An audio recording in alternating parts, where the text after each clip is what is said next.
You could feel the tension before the cameras even rolled. It was the kind of press conference where the air felt thick, like it knew something the people didn't. Journalists murmured in pockets, eyes darting between cue cards and tweets, unsure whether they were covering policy or a brewing political storm. The venue, a mid-sized press room at the Capitol Visitor Center in D.C. On paper, it was a bipartisan youth leadership summit featuring rising political figures, but everyone knew why the room was full. The real attention wasn't on the summit. It was on who was sharing the stage. Jasmine Crockett, the straight-shooting Congresswoman from Texas with a reputation for landing clean verbal hits, and Karoline Leavitt, Trump's loyal media surrogate turned congressional candidate, who had made headlines just days earlier defending a new set of leaked emails tied to the former president. They hadn't spoken publicly before, but their names had been circling one another online like two storms about to meet.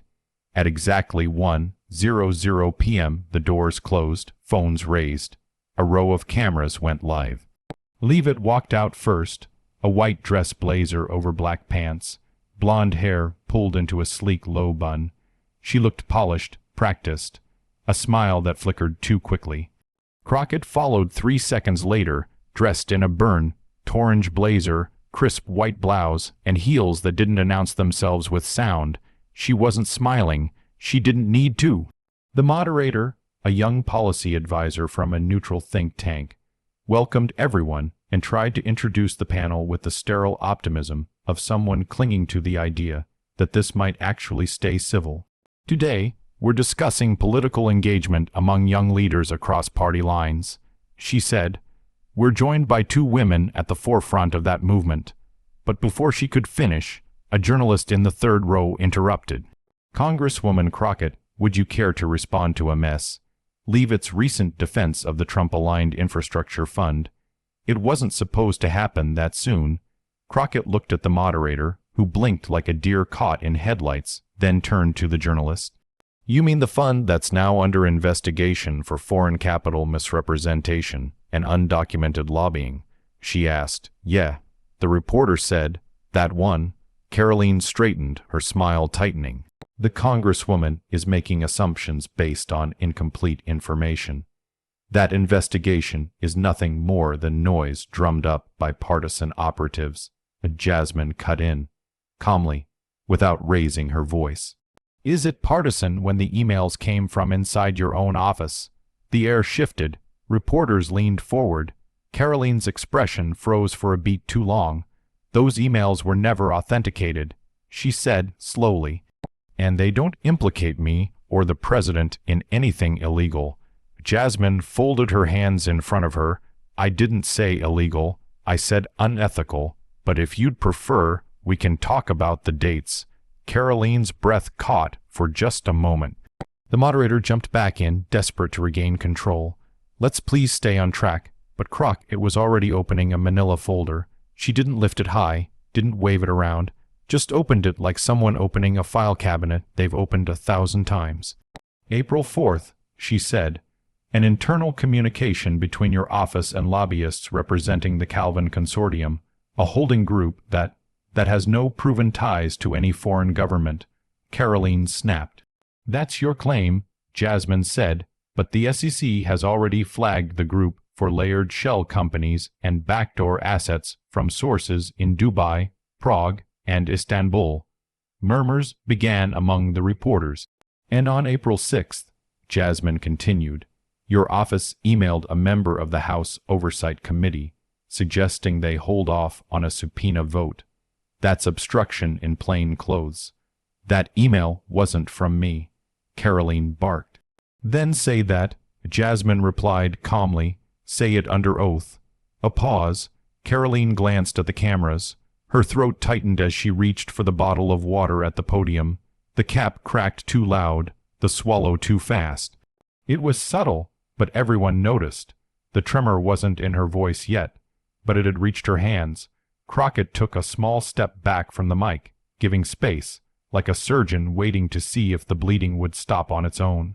This summit, Jasmine said softly, was supposed to be about leadership, But leadership isn't just saying what your base wants to hear. It's about transparency. It's about consequences. And if you're not ready to carry those, then maybe you shouldn't be standing in front of the country with a microphone.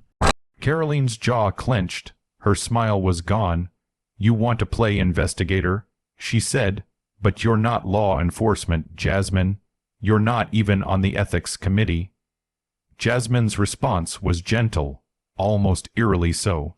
I don't have to be.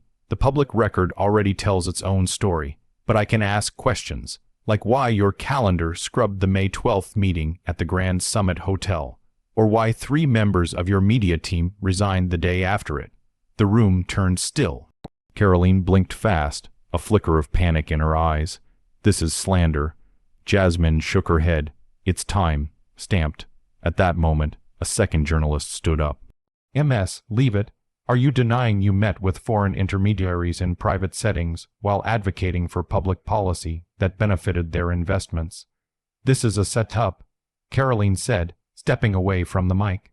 This entire press event is a political ambush, but no one was shouting. No one had raised their voice. Crockett hadn't so much as leaned forward. You can leave, Jasmine said evenly, but the truth doesn't. Karoline looked around the room, as if searching for an exit no one could see. A young aide behind the curtain signaled her subtly. She turned away from the podium without another word. Cameras followed. A journalist yelled, Ms. Leavitt, are you walking away from these allegations? She didn't answer. She didn't even look back, just moved, quickly, out of frame. The next morning, the footage had already made its way into every major news loop. It wasn't just Karoline Leavitt Briss, walking through a corridor with 3 staffers shielding her from a press gaggle. It was Jasmine Crockett's voice cutting through the crowd like a blade. You still haven't answered about the meeting at Mar-a-Lago. Who were you there for? Your constituents? Or your donors? That sentence had been clipped, captioned, and remixed 100 different ways before sunrise. CNN looped the moment hourly, and MSNBC ran a panel dissecting the timeline. Fox News, they framed it differently. They called it a calculated ambush by a grandstanding Democrat, but even their coverage couldn't avoid showing Karoline's face as she turned to look over her shoulder, just for a second, before vanishing behind a conference door. That second mattered. In Washington, the air was already shifting. Jasmine hadn't planned it. She wasn't the type to wait by elevators with cameras. The confrontation had happened after a routine oversight committee hearing. Karoline was on her way out, taking the back hall route, a method most high-profile reps used to avoid press. Jasmine had been coming out of a policy briefing 2 doors down. When their paths collided in the narrow corridor, Jasmine didn't shout. She simply asked a question. That's what made it land. The video didn't show the buildup. It didn't show the way Karoline's aide whispered something too late. It didn't show the moment Jasmine's eyes locked on hers and didn't waver. But people could feel it. The silence before the question was its own kind of statement. Back in her office, Jasmine sat with her chief of staff Keon, watching the media storm unfold.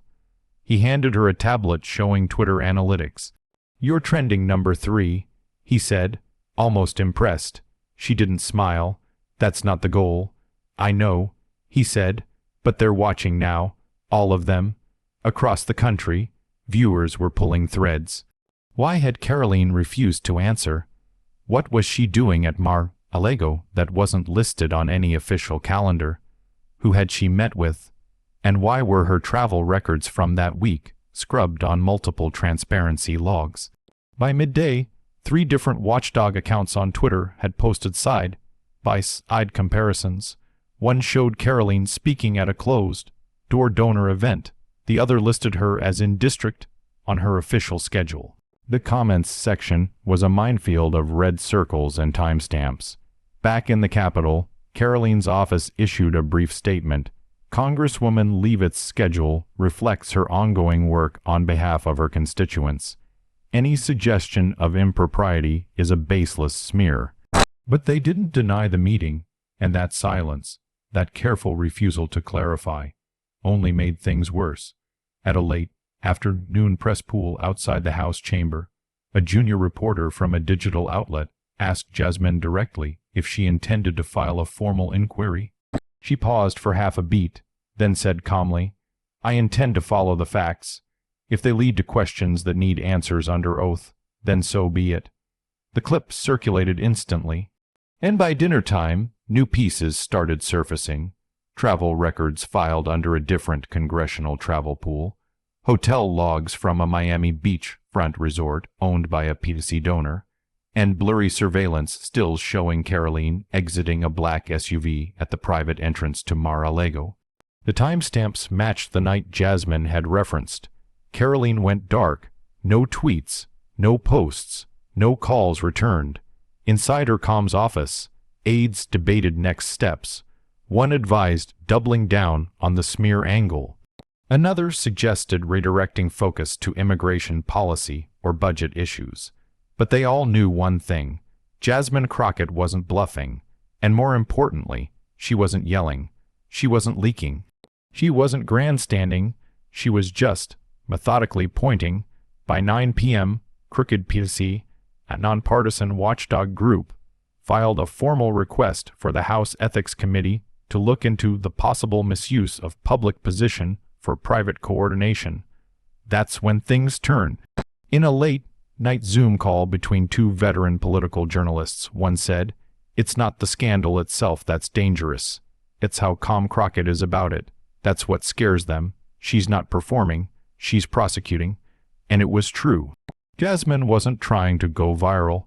She had nothing to gain by taking on Karoline directly, but she had receipts, and she had resolve, and in today's political arena, that was more disarming than any soundbite. Back in Dallas, Jasmine's team began assembling documents, not for release, not yet, just for verification. "We'll let them talk." Jasmine said to Keon, eyes on her laptop, "Let them twist, then we show the truth." "Quiet storm," he murmured. She nodded exactly. And outside the Capitol, under the pale dome lights, a reporter caught a glimpse of Karoline Leavitt slipping into a tinted SUV without a word. No comment, no eye contact, no answers. But the silence had become its own kind of confession, and Jasmine, she was just getting started. By the following morning, something had shifted, not just in the headlines, but in the posture of Washington itself. Congressional hallways were quieter, more suspicious. Press aides whispered near water coolers, and Karoline Leavitt's staff began moving with the jittery energy of people trying to outrun a shadow that kept growing larger, no matter how many lights they turned off behind them. What made the whole thing unravel faster wasn't a document leak. It wasn't even another confrontation. It was the silence.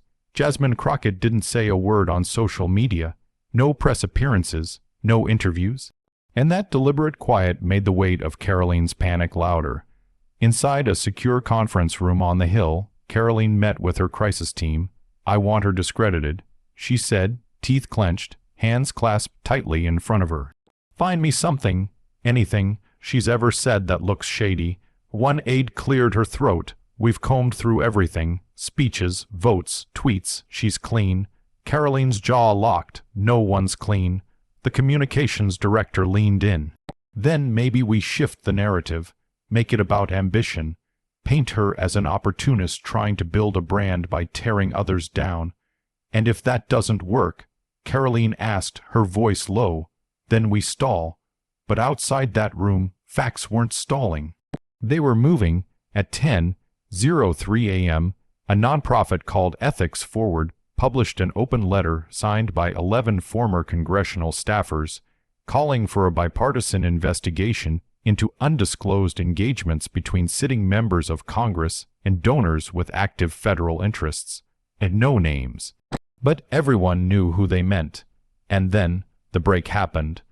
A junior staffer on Karoline's own team, a young scheduler named Marcy Lank, quietly resigned and handed her resignation letter to a Politico reporter. It was polite, short, but damning by omission. She didn't deny the allegations. She simply said, "I'm stepping down because I no longer feel comfortable supporting actions that contradict the transparency we owe the public." The internet exploded. Hashtags surged. Where was Karoline? Crockett confronts. Transparency matters. At a town hall in her district that night, Jasmine Crockett didn't even mention Karoline's name. She spoke about housing reform, student debt relief, and public trust. But when a young woman in the back raised her hand and asked, "How do you stay so calm when people lie in your face?" the room held its breath.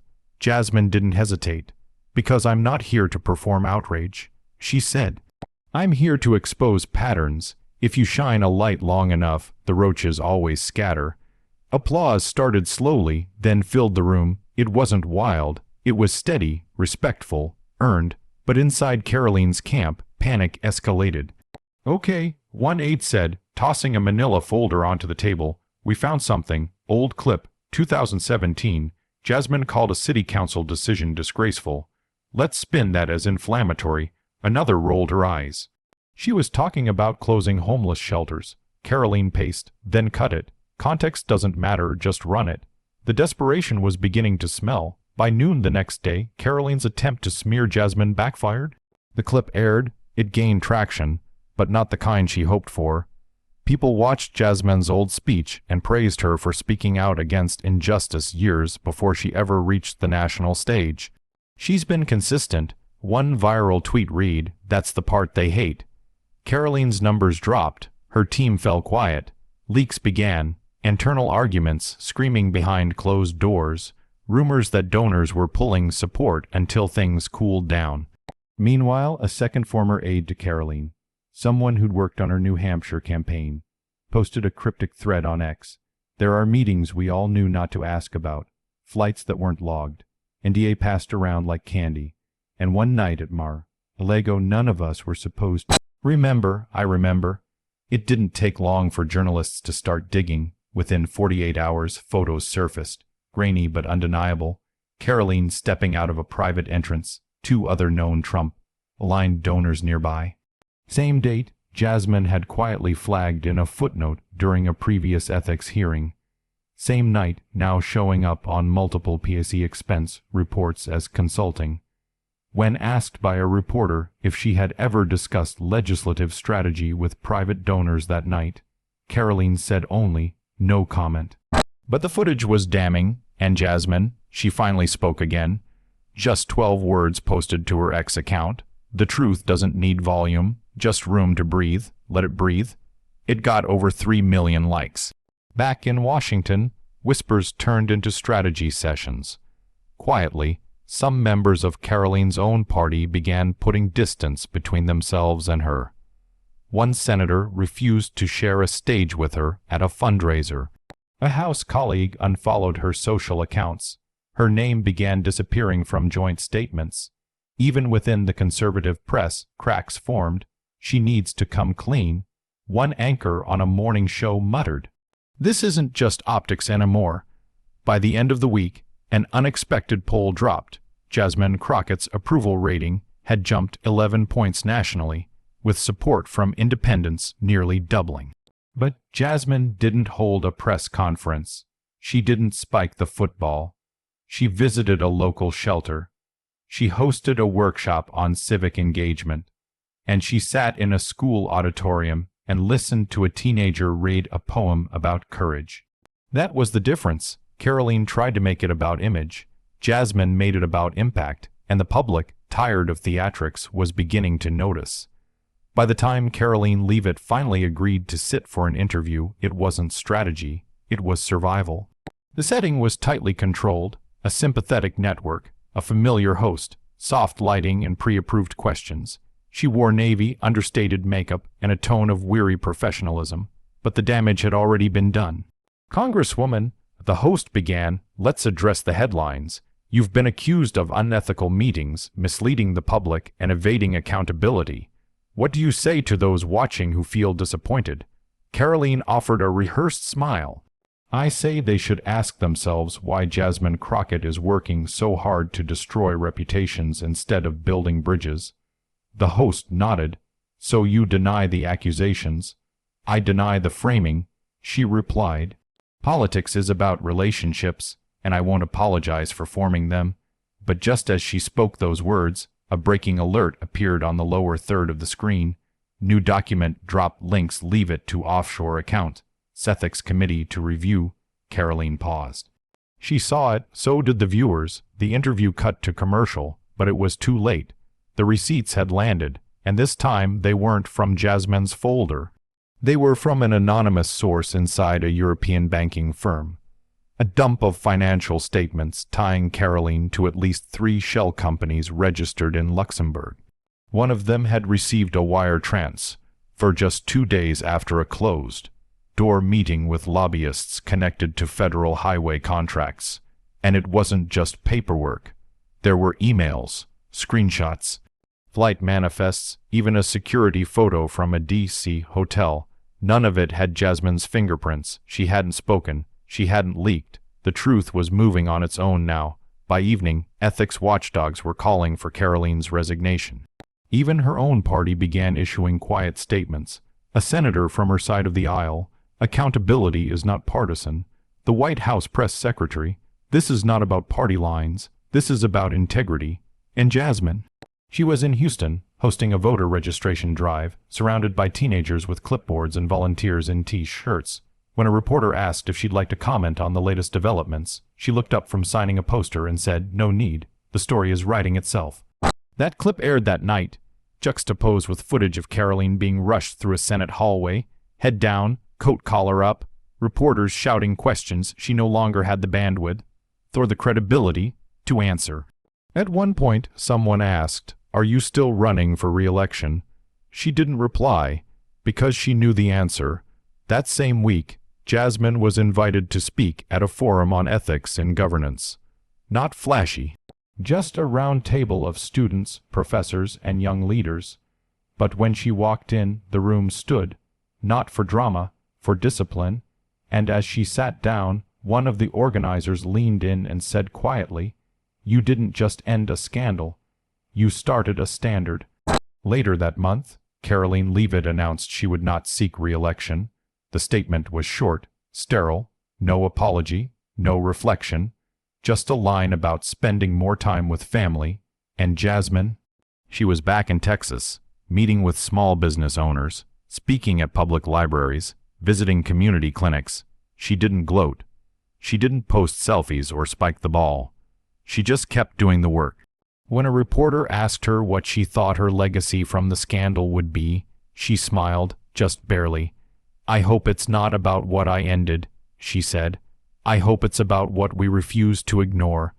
And when that clip aired on national news, it wasn't set to dramatic music. It wasn't followed by commentary or debate. It played out in full, because sometimes the quietest truths hit the loudest. A week later, a mural appeared on the side of a brick building in Baltimore. It showed a woman in a navy blue blazer holding a folder in one hand and nothing in the other. No microphone, no gavel, just her posture, still, unbothered, above her a quote in spray paint. She didn't yell. She didn't run. She just told the truth and watched the lies fall apart.